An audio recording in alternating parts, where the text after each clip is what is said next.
The UTSA Roadrunners are going to be the first team that we get to discuss that actually had a winning season last year. The 2024 season was not necessarily the best season that Coach Jeff Traylor has had there. I mean, you're looking at, while he was in the Conference USA, he went 12-2 one year, went 11-3 another year, went 9-4 the first year in the American Athletic Conference. So, okay, not his best year, but he still made a bowl game, still had a winning season, and this is somebody who, started out coaching in high school, and he played for Stephen F. Austin. So he's a Texas boy that has made good. This is also going to be the first team that I'm going to discuss the quarterback for. Owen McCown is actually staying at UTSA, so this is going to be a good thing to look at, not just for 2024 season, but also 2025 season. So let's get into it. Hey folks, this is Paul with Redneck Sports. I want to thank you for viewing my video, and I want to give you one thought process. There was a famous coach at University of Tennessee by the name of General Robert Nealon. He had 6 maxims, but number 2 maxim is what everybody should apply to their life. Play for and make the breaks. When one comes your way, score. That's how to live your life right there. Okay, as we always do, we start out with the record. They started out playing Kennesaw State, which they won 28-16. They lost to Texas State 49-10. Lost to Texas, that was a shellacking, just as much as the Texas State one was. Both Texas and Texas State are really good teams. They beat FCS Houston Christian. It wasn't even a pretty fight. They lost to East Carolina and Rice. East Carolina was 30-20, and Rice was 29-27. They beat Florida Atlantic 38-24, lost to Tulsa 46-45, beat Memphis 44-36, beat North Texas 48-27, beat Temple 51-27, and lost to Army 29-24. Then they went to the Myrtle Beach Bowl, where they beat Coastal Carolina pretty convincingly 44-15. So as you see, these folks,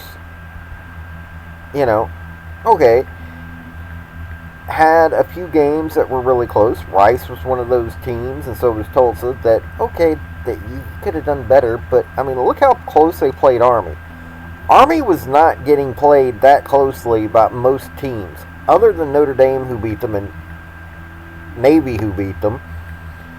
They really did not have that many close games. So this shows you the kind of thing that Traylor has. Plus, he's playing with a fairly green quarterback. So, yeah, this was a pretty decent record. I think you can expect something better next year. Now, when we're talking the quarterback, Owen McCown, holy cow, passed for 3,424 yards.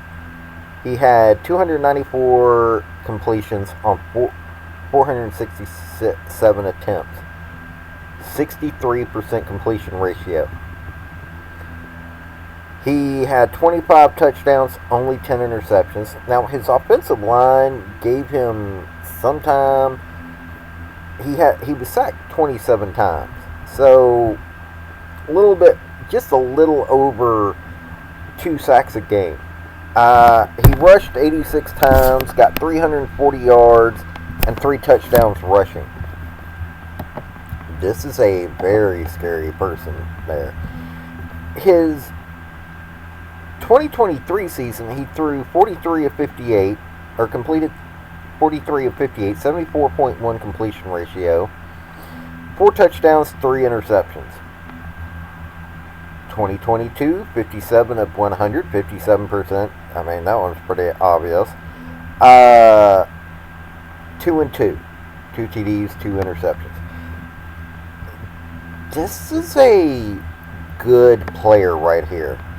I mean, you're talking about they went up against Texas. Okay, they got shellacked by Texas, but this sophomore is pretty interesting. I think that we should be paying attention to him. I am surprised he's staying at UTSA, but that by itself is really fascinating that he's staying there. He's 6'1", 190 pounds, from Texas. So this is definitely somebody that you want to pay attention to. This is somebody that they will be paying attention to at other schools and be trying to get his money. So let's go to the offense. With a quarterback like McCown, you know that these folks had some pretty good things. Now, mind you, Eddie Lee Marburger, QB2, was lead in one game. He had 22 of 40, 234 yards, 55% completion ratio, 2 touchdowns, and was intercepted 3 times, which is not a good look. Leading rusher was Robert Henry, had 7 touchdowns, 130 carries, 706 yards. Brandon Hyde Jr., 93 carries, 495 yards, 8 touchdowns. I'd already said McCown's got 3 touchdowns. Kavorian Barnes, 78, 221, and 2. They had a decent run game. Leading receivers, Willie McCoy had 28 receptions, 536 yards, 4 TDs. Devin McCune, 45 receptions, 5 touchdowns. You got Patrick Overmeyer had 3 touchdowns, and Dan Dishman had 3 touchdowns. I mean, this is a talented team, and it was spread out there. As you're looking at this, other than their run game, and even the run game was, you couldn't just rely that it was going to Henry or to High. So, I mean, this was a spread out offense. This was a well devised offense.